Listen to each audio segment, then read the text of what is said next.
Hola, hoy nos vamos de viaje, pero uno cósmico, ¿eh? Desde el principio de todo hasta, bueno, hasta la Tierra que pisamos. Vamos a meternos a fondo con nuestro origen, cómo se formó el sistema solar y qué tiene de especial nuestro planeta. La base es un temario de oposiciones de biología y geología de aquí, de las Illes Balears. O sea que tenemos material potente, académico, sí, pero lleno de cosas fascinantes. La idea es sacar el jugo, ver las conexiones y entender por qué nos importa todo esto. Venga, pues al lío cósmico. Sí, la verdad es que es un viaje apasionante, porque, a ver, entender de dónde venimos, el universo, el Sol, los planetas, responde a preguntas que son fundamentales, ¿no?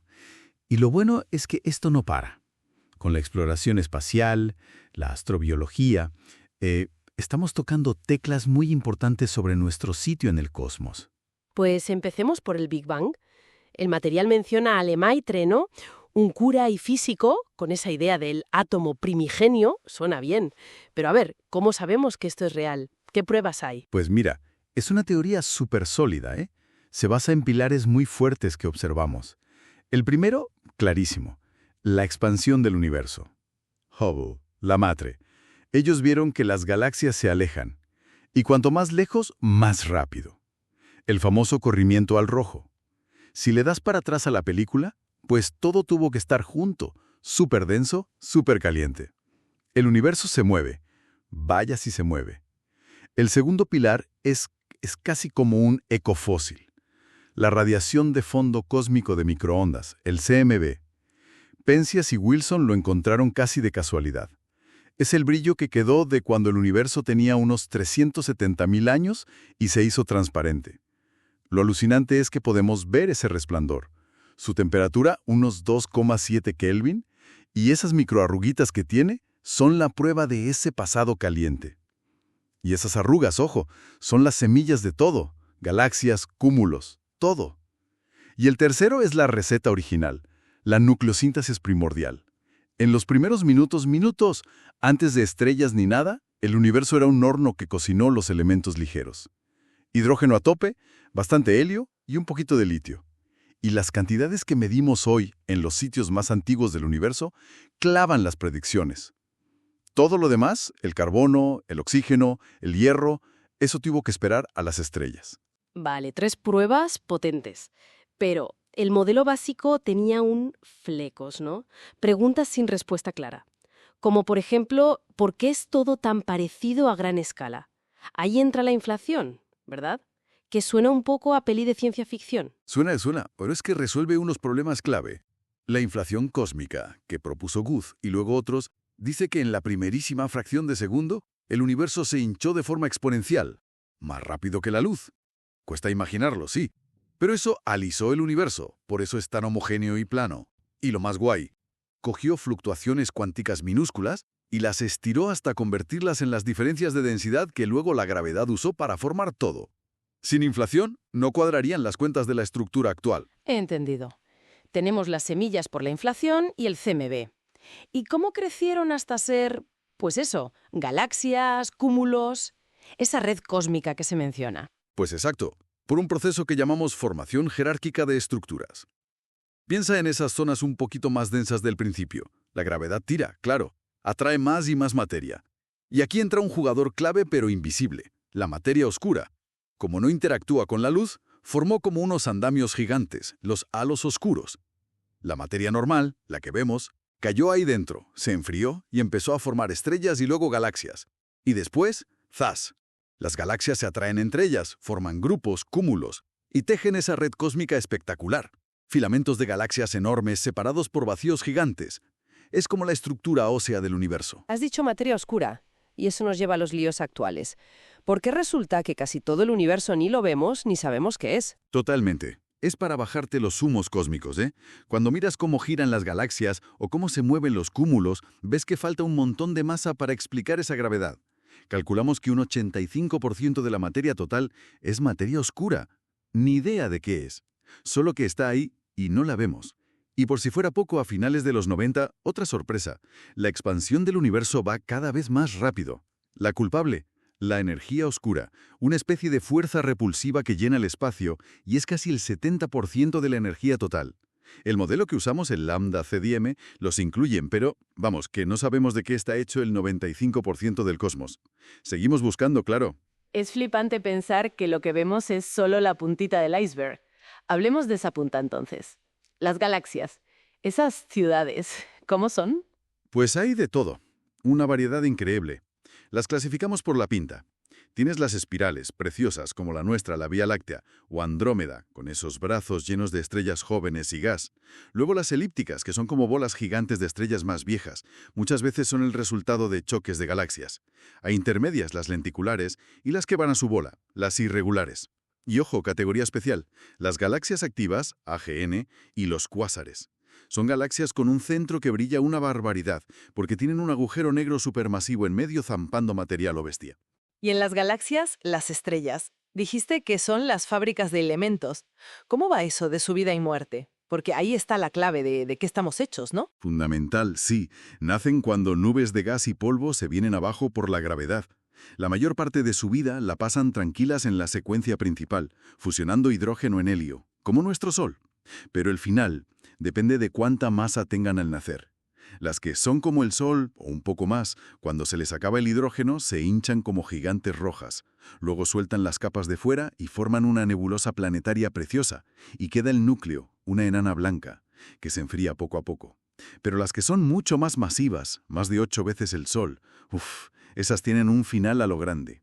Se hacen súper gigantes rojas, fusionan cosas más pesadas hasta llegar al hierro. Y ahí se acaba el chollo energético. El núcleo colapsa de golpe y ¡boom! Una supernova. Esa explosión esparce por el espacio todos esos elementos pesados que fabricó, y lo que queda puede ser una estrella de neutrones súper densa, o si había masa de sobra, un agujero negro. Así que sí, cada átomo de carbono, de oxígeno, de calcio que tenemos se cocinó en una estrella masiva o en su explosión. Es que literalmente somos polvo de estrellas reciclado. Qué fuerte. Y pensar que todo esto lo sabemos desde hace relativamente poco. Que hubo un tiempo en que creíamos ser el centro de todo. ¿Cómo fue ese cambio? Fue la revolución total. La copernicana, claro, pasar del modelo geocéntrico de Ptolomeo, con la Tierra quieta en medio, que duró siglos, al heliocéntrico de Copérnico, con el Sol en el centro. Pero no fue de un día para otro, ¿eh? Kepler vio que las órbitas eran elipses, no círculos. Galileo, con su telescopio, vio las fases de Venus, las lunas de Júpiter, pruebas de que no todo giraba alrededor nuestro. Y luego Newton lo ató todo con la ley de la gravitación universal, explicó el por qué se movían así. Cambió radicalmente cómo veíamos el universo y nuestro papel en él. Vale, acerquémonos a casa, nuestro sistema solar. La fuente habla de la hipótesis nebular, hace unos 4.600 millones de años, cómo se pasa de una nube de gas a planetas. Pues sí, la hipótesis nebular es la que mejor encaja. Todo empieza con una nube de gas y polvo gigante que colapsa por gravedad. Quizá por la onda de choque de una supernova cercana, quién sabe. Al colapsar, como conserva el momento angular, empieza a girar más rápido y se aplana. Como hacer una pizza, ¿sabes? Se forma un disco que gira alrededor de una estrella bebé en el centro, el protosol. Casi toda la masa se fue para el centro, para formar el Sol. Y en ese disco que quedó, el disco protoplanetario, había un gradiente de temperatura brutal, un horno cerca del protosol, y mucho más frío lejos. Y aquí está la clave de todo, la línea de congelación. Es como una frontera invisible, más o menos por donde hoy está el cinturón de asteroides, entre Marte y Júpiter. Por dentro de esa línea, solo podían solidificar cosas que aguantan mucho calor, rocas y metales. Pero por fuera, además de roca y metal, también podían congelarse los hielos, agua, amoníaco, metano, y de eso había muchísimo más. Entonces, ese material sólido empezó a juntarse. Polvo hizo granos, granos hicieron piedras, piedras chocaron y se unieron, planetesimales, y estos chocaron y formaron protoplanetas. Es la acreción. Y la línea de congelación marcó la diferencia. Dentro, con menos material, solo roca y metal, se formaron los planetas rocosos, Mercurio, Venus, Tierra, Marte, pequeños y densos. Fuera, con un montón de material extra, roca y metal y sobre todo hielos, los protoplanetas se hicieron enormes, tan grandes que sus núcleos atraparon cantidades gigantescas de hidrógeno y helio del disco, y así nacieron los planetas gigantes, los gaseosos, Júpiter, Saturno, y los helados, Urano, Neptuno, que tienen más hielo dentro. O sea que, dónde naciste determinó qué tipo de planeta serías. Todo por la temperatura. Qué curioso. Una línea imaginaria marcando destinos tan distintos. Venga, un repaso rápido a la familia actual. ¿Quién vive en este barrio cósmico? Pues el jefe absoluto es el Sol, claro, nuestra estrella, G2V, con el 99,86% de la masa. Luego, los 4 planetas terrestres, Mercurio, Venus, la Tierra y Marte. Pequeños, densos, rocosos. Más allá de la línea de hielo, los 4 planetas gigantes. Júpiter y Saturno, los gaseosos, enormes bolas de gas. Y Urano y Neptuno, los helados, algo distintos, con más hielo en su interior. Después una categoría un poco intermedia, los planetas enanos. Ceres, que está en el cinturón de asteroides, y luego Plutón, Eris, Makemake, Haumea, por ahí fuera. Son redondos, pero no han limpiado su órbita. Y luego las lunas. Hay más de 200, y algunas son mundos alucinantes. Io en Júpiter es un infierno volcánico. Europa, Encélado, Titán, esconden océanos, una pasada. Y por último, los cuerpos menores, millones de asteroides, rocas y metales, la mayoría en el cinturón principal entre Marte y Júpiter. Los cometas, esas bolas de nieve sucia de hielo y polvo. Vienen de 2 sitios, el cinturón de Kuiper, un disco helado más allá de Neptuno, ahí vive Plutón, que nos manda los de periodo corto, y la nube de Oort, una nube esférica, gigantesca y lejanísima, que nos manda los de periodo largo. Cuando se acercan al Sol, el hielo se evapora y forman la coma y las colas. Se cree que igual trajeron agua y materia orgánica a la Tierra, importantes. Entendido. Es como si hubiera 2 zonas muy claras, ¿no? Los de dentro y los de fuera de la línea de congelación, con tamaños, composiciones, densidades totalmente diferentes. Es la consecuencia directa. Vale, ahora foco en casa. La Tierra. ¿Cómo pasó de ser una bola de fuego a esto? Millones de años. Al principio era una bola de magma puro, por los impactos y la radioactividad. Ese estado líquido permitió la diferenciación planetaria. Lo más pesado, hierro y níquel, al fondo, pum, formando el núcleo. Lo más ligero, los silicatos, para arriba, formando el manto y la corteza. ¿Y nuestra Luna? Pues seguramente nació de un porrazo tremendo, la hipótesis del gran impacto. Se cree que la Tierra recién formada chocó con otro planeta del tamaño de Marte, uno llamado Theia. Y los escombros, pum, formaron la Luna. Vaya nacimiento más movido. Y el agua y el aire, que sin eso no estaríamos aquí charlando. ¿Estuvieron siempre? ¿Qué va? La atmósfera primitiva no tenía nada que ver. Salió de los volcanes. Vapor de agua, CO2 a saco, nitrógeno. Pero oxígeno libre, O2, casi nada. Al enfriarse la Tierra, ese vapor de agua se condensó. Llovió durante millones de años, imagínate. Y se formaron los océanos, la hidrosfera. Quizá los cometas y asteroides también trajeron algo de agua, sí. Pero la revolución gorda en la atmósfera la lió la vida. Hace unos 2.500 millones de años, las cianobacterias inventaron la fotosíntesis, que suelta oxígeno. Empezaron a contaminar el planeta con O2. Y eso lo cambió todo. La química permitió respirar como nosotros y formó la capa de ozono, O3, que nos protege del Sol. Vamos, que la vida no solo se adaptó, rediseñó el planeta. Es increíble cómo la biología puede cambiar tanto un mundo. Y hablando de cosas que damos por hechas, los movimientos de la Tierra, día, noche, estaciones. Son la consecuencia directa de cómo nos movemos, claro. La rotación, la vuelta sobre nosotros mismos cada 24 horas, nos da el día y la noche. La traslación, la vuelta al Sol cada año, pues eso, el año. Pero ojo, la clave de las estaciones no es estar más cerca o lejos del Sol, es la inclinación del eje. Estamos inclinados unos 23,5 grados. Y por esa inclinación, a lo largo del año, los rayos del Sol dan más directos en un hemisferio, y es verano, y más de refilón en el otro, y es invierno. Simple pero efectivo. Tuvieron que pasar tantas cosas. ¿Qué es lo que hace que la Tierra sea tan especial para la vida, al menos la que conocemos? Pues es una carambola cósmica, una suerte tremenda, la verdad. Primero, agua líquida a montones y estable en superficie, el disolvente perfecto. Segundo, una temperatura maja, gracias a estar en la zona habitable del Sol, ya que tenemos un efecto invernadero justito, que no se nos va de las manos como en Venus. Tercero, la atmósfera protectora, con oxígeno, CO2 para las plantas y el ozono que filtra los rayos UV. Cuarto, un campo magnético global, generado por el núcleo que nos hace de escudo, la magnetosfera, contra el viento solar, que si no nos barrería la atmósfera. Y quinto, una geología viva. La tectónica de placas, los volcanes, reciclan elementos, regulan el clima a largo plazo, crean hábitats distintos. Vamos, que es la combinación de todo. Una potra considerable. Y esa geología activa, esos procesos globales, se ven en lo local. La fuente lo relaciona con las Baleares. Se nota aquí. Claro, claro. Hay que bajarlo a tierra. Nunca mejor dicho. La geología de Baleares es básicamente la continuación de las cordilleras béticas.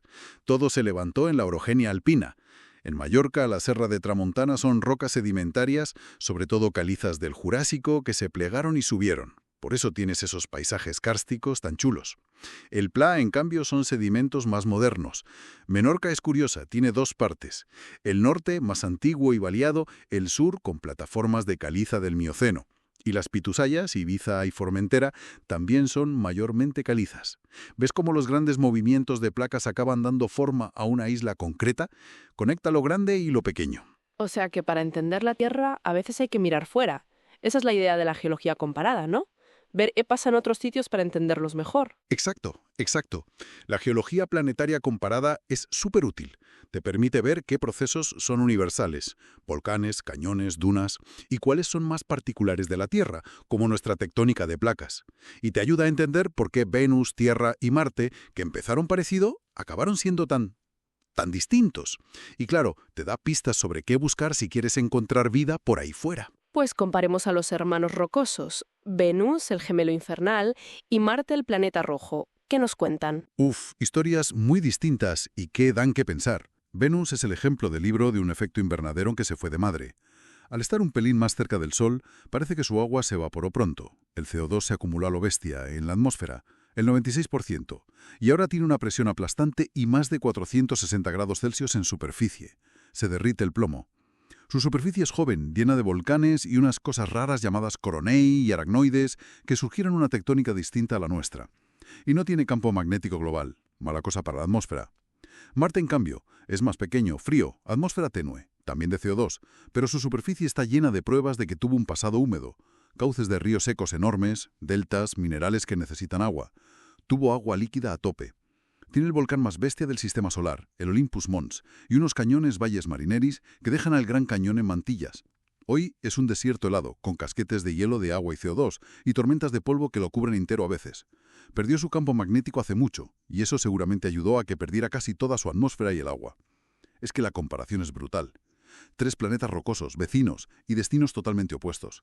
La distancia al Sol cuenta, sí, pero el tamaño, cuánto calor guardas dentro, cuánto dura tu geología activa y tu campo magnético. Y en la Tierra, la presencia masiva de vida parecen haber sido claves para que cada uno fuera por su lado. Venus y Marte nos enseñan mucho sobre los límites cerca de la estrella. Pero las sorpresas gordas últimamente vienen de más lejos, ¿no? De las lunas heladas de Júpiter y Saturno. Sin duda. Es que eso ha sido revolucionario. Los mundos oceánicos, sitios que ni imaginábamos. Europa, la luna de Júpiter. Por fuera es hielo roto, joven. Pero todo apunta, el campo magnético, las grietas, a que debajo hay un océano global de agua líquida salada. Quizá con más agua que toda la Tierra. Y se mantiene líquido por el calor de las mareas de Júpiter, que la estruja y la estira. Podría tener fuentes hidrotermales abajo, como las nuestras. La misión Europa Clipper va a investigar eso, a ver qué encuentra. Y luego, Encélado, en Saturno. Una luna pequeña, pero es alucinante. Tiene géiseres en el polo sur que lanzan al espacio chorros gigantes de vapor de agua, hielo, sales y hasta moléculas orgánicas. Está literalmente escupiendo su océano al espacio. Eso confirma el océano y que hay actividad allá abajo, química, seguramente hidrotermal. Tiene agua líquida, orgánicos, energía, los ingredientes básicos para la vida. Y no nos olvidemos de Titán, la luna más grande de Saturno. Es única. Tiene una atmósfera densa, más que la nuestra, de nitrógeno y metano. Y tiene un ciclo de metano líquido. Llueve metano, hay ríos de metano, lagos y mares de metano y etano, dunas de arena orgánica, criovolcanes. Y debajo de todo eso, se cree que también hay un océano, de agua con amoníaco probablemente. Titán es como un laboratorio de química prebiótica gigante. La conclusión de todo esto, que la zona habitable de toda la vida, la que depende solo de la estrella, se queda corta. Las mareas pueden dar calor suficiente para tener agua líquida en lunas muy lejos del Sol. Esto multiplica los sitios donde buscar vida. Ha cambiado las reglas del juego totalmente. Es como si el universo tuviera más imaginación que nosotros para crear sitios habitables. Y esa imaginación llega más allá del sistema solar, con los miles de exoplanetas que estamos encontrando. Exacto. La revolución de los exoplanetas es la otra gran movida. Más de 5.000 confirmados ya. Y subiendo. Los encontramos sobre todo por métodos indirectos. La velocidad radial. Ves cómo la estrella se bambolea un poquito por el tirón del planeta. O los tránsitos. Mides cómo baja la luz de la estrella cuando el planeta pasa por delante. Así curraron Kepler y TESS. Y lo que hemos encontrado es de todo. Júpiteres calientes pegados a su estrella, supertierras rocosas más grandes que la nuestra, mini Neptunos, tipos de planetas que ni sabíamos que existían. Y lo emocionante, estamos encontrando planetas en la zona habitable de sus estrellas. Pero ya no solo los contamos, empezamos a saber cómo son. Con bichos como el James Webb, el JWST, podemos analizar la luz de la estrella que pasa por la atmósfera de algunos exoplanetas. Y así vemos qué moléculas hay. Agua, metano, CO2. Es como hacerles un análisis químico a distancia, para intentar ver de qué están hechos, cómo se formaron y si podrían tener vida. Lo que nos lleva a la pregunta del millón, la que seguramente mueve todo esto. ¿Estamos solos? La astrobiología. La astrobiología, sí, es ese campo que mezcla todo, biología, geología, química, astronomía, para intentar responder eso. ¿Cómo surge la vida? ¿Dónde más podría haber? ¿Cómo la buscamos?